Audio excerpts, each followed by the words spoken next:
going on, guys? And I'm back today with another video, and today we're going to be going over higher time frame versus lower time frame.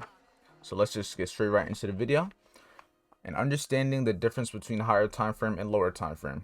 Not one is better than the other. They are best together, just like men and women. Not one is better than the other. They're best together. So let's start on higher time frame. The importance of the higher time frame. Why is it so important? The higher time frames are very important because these are the time frames that major banks and institutions are trading from. They aren't trading from the 5-minute and 15-minute. They're trading long-term positions.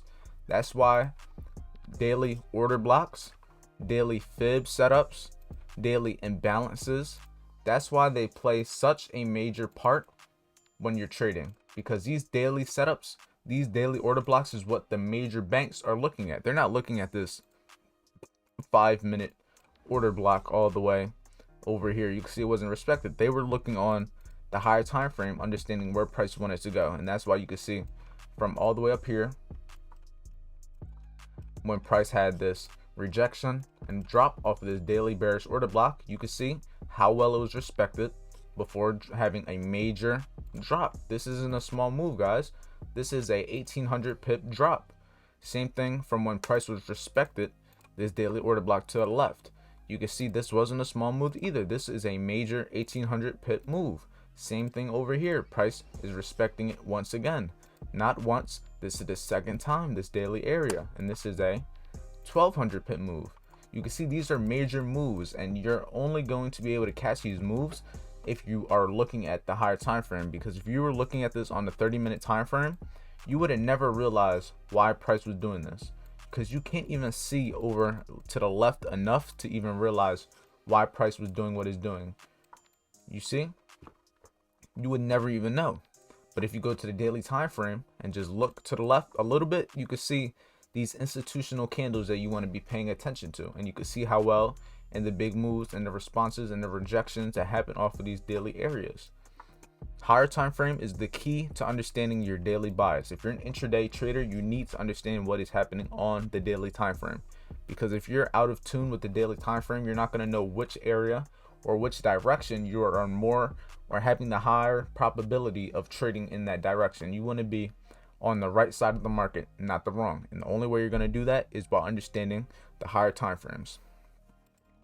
So once you understand the daily time frame, I would even go again, start looking at the weekly also, but you don't have to look at the weekly as much. Maybe look at the weekly once a week, but the daily time frame, you need to understand each daily candle that's forming every day if you're trading a specific pair. So now we're going to lead this into understanding the market is fractal. So understanding that, looking from this point over to the left, just look at this price action within this box. You see how price had a drop down, a push up, retracement, push up, retracement, push higher, consolidates before pushing down, having another push higher right now. This is what the market is doing right now. Just like this, price respected this area, just like that, just like this. This is what the market did. And this same setup that you're looking at right here, you can find on the 1 minute, the 5 minute, the 30 minute, the 1 hour, and the 4 hour. And you can find these setups multiple times a week, because you got to understand that the same thing that is happening on higher time frames is happening on lower time frames more consecutively. The higher time frames, they take longer to play out, but these patterns that you see, these price patterns where price respects certain areas, happens on every time frame. So let me just take this for example, understanding, okay, for one, we're at this daily order block, so we're going to go all the way into price action all the way down here, just like this. This is a trade that I personally was able to catch long term. If you were watching my other videos on me holding my long term 1000 pips swing on US30, but this isn't the video for that. So we understand that this line right here is our daily order block. So we understand if we can remain above this daily order block, we are more than likely going to keep pushing higher. So what do?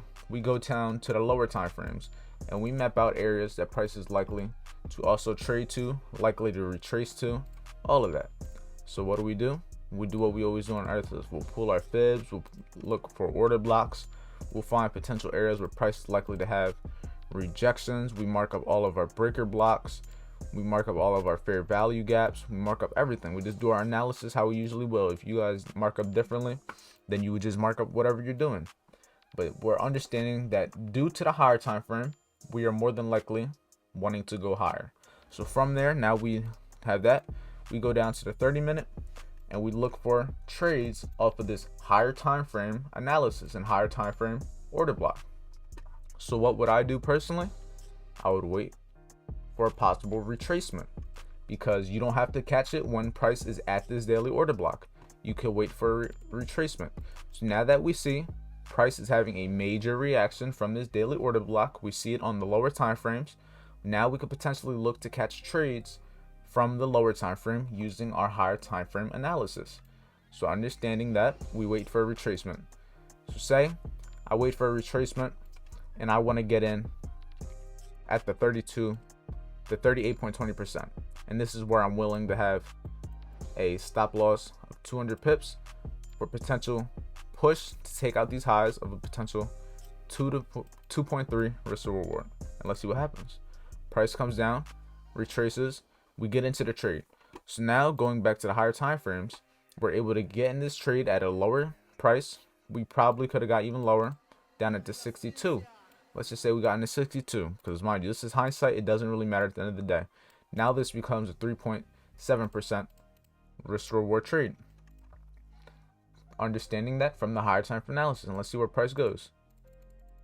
You can see price starts having that push to go even higher, and then you get your TP hit, all based on having that higher time frame analysis. And you would have had 0 to no drawdown here. If you would have gone in right here, you would have had 0 to no drawdown, because even though you went in a drawdown, the candles never closed in a negative. And mind you, this trade was all made from understanding we wanted to be bullish from this daily order block. And we could do the same thing with up here in sell scenarios. So we understood up here, this is a daily bearish order block. So we understood that we wanted to be going short in this area. So let's go down to the lower time frames. We go up to here. We'll go back. Something like this. So now that we know we're at this daily order block, once again, we could go look at our levels like this. We could look at see where we're rejecting. You can see we're rejecting. This isn't even where I wanted to go. That was not up here. You can see we're currently rejecting 35,450. Damn, this shit fucked me up. I hate using this backtest and shit sometimes.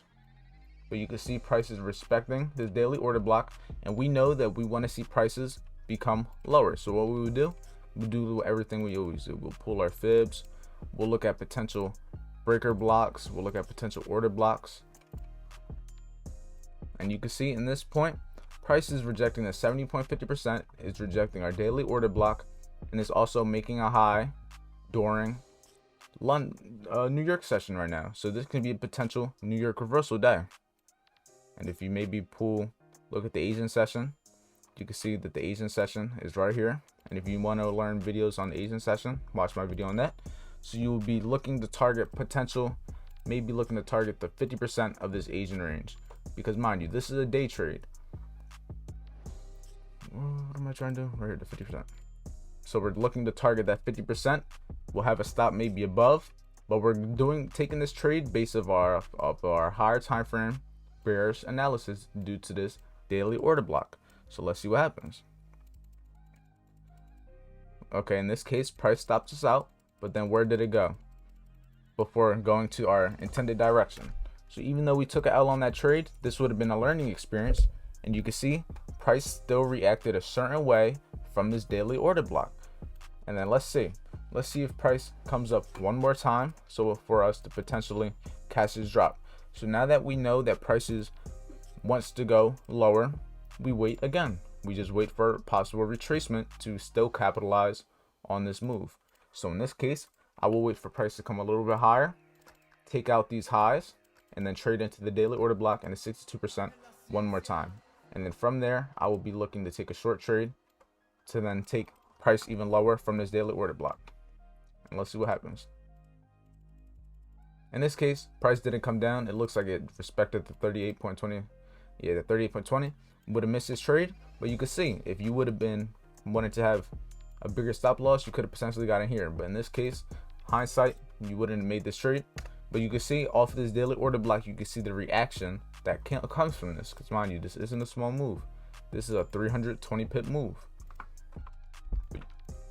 You guys just have to learn to start using your higher time frame, creating a bias with that higher time frame, understanding where price is likely to go to, understanding the key support and resistance areas, the big figure numbers, and keeping in mind that all of the higher time frame order blocks, bigger blocks, those are all high probability.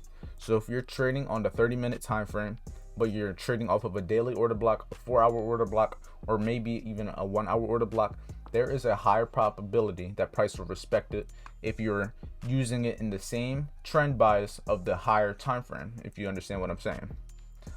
And the lower time frame trends follows the higher time frame. So if you're always following the higher time frame, you're more than likely going to have a higher probability of winning majority of your trades. Because if you're looking only at the 30-minute and 15-minute, the chances of you understanding what price is trying to do on a large frame like the banks, you're not going to understand what's going on. The big money is on the higher time frames, so you need to trade with them.